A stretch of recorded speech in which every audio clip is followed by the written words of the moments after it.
In today's video, I'm going to teach you how to share your Calendly link. This is a quick but really important skill because your Calendly link is what people use to book time with you without all the back and forth messaging.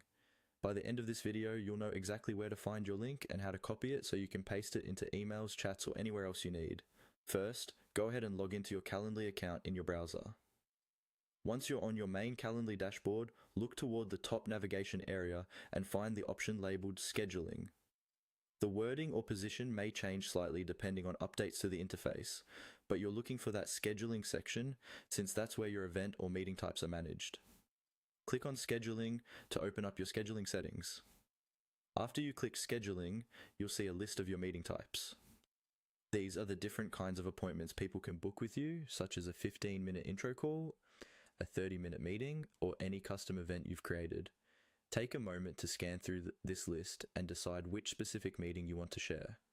It's important to choose the right one because each meeting type has its own unique link and its own availability settings. Once you've found the meeting type you want people to book, look for an option that lets you copy its link. This is usually displayed as a copy link button or icon next to the meeting name. When you click on this, Calendly automatically copies the URL for that meeting to your clipboard. You won't see a big change on the screen, but behind the scenes, that link is now ready to paste. To use it, just go to wherever you want to share it. This could be an email to a client, a message in a chat app, your website, or even your social media bio.